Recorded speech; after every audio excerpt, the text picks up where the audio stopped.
Mobile गेमच्या वाढत्या व्यसनानं अल्पवयीन मुलं धोकादायक निर्णय घेत असल्याच्या घटना सातत्यानं वाढत आहेत। अशीच एक घटना आता हिंगोलीत समोर आली आहे।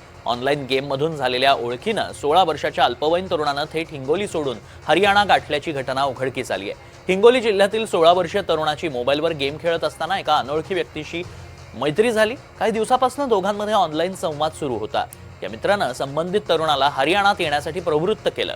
गेमच्या नादात 9वीत शिकणारा अल्पवयीन तरुण घरच्या आईवडिलांना न सांगता थेट हरियाणाकडे निघाला।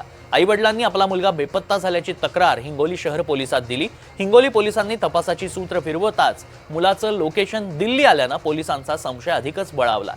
मोबाईल लोकेशन आणि तांत्रिक तपासाच्या आधारे हिंगोली शहर पोलिसांचं रमेश कोरडे, राहुल जोगे यांच्या पथकानं हरियाणात जाऊन संबंधित तरुणाला ताब्यात घेतलं। ऑनलाईन मित्र म्हणले माझे, तर मित्रांनी मला बोलवलं तर दुसऱ्या देशात त्यांच्याकडे मी गेलो। कामाचे लालूच पैसे देत बोलवलं त्यांनी मला, त्यांच्याकडे मी भेटायला गेलो त्यांना। मी गेमवर ओळख झाली ती कसं बोलणं व्हायचं काय? ऑनलाईन ऑनलाईन कॉलिंगवर। आणि त्यांनी काय तुला आमिष दिलं होतं की तुला कुठं बोलवलं त्यांनी? दिल्ली, हरियाणा इथं। बरं, काय आमिष दिलं तुला?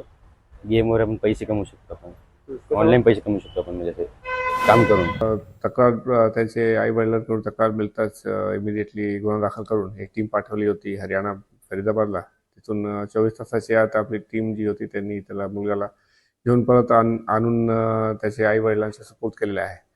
तर तरुणांना हेच आव्हान आहे की हे अशा प्रकारचे गेम्स याच्यात तुम्ही पडू नका, कारण गेम्स सगळे ऑनलाईन फसवणूक वगैरेचे मेन कारण आहेत।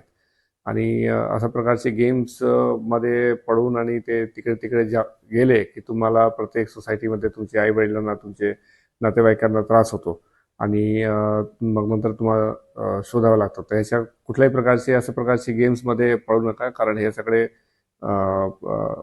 खूप ऑनलाईन गेम्समध्ये फसवणूक लोकांची होत आहे आणि तुमचे आयुष्य आणि कॅरियर सगळे बर्बाद होईल अशा प्रकारचे गेम्समध्ये पडल्यानंतर।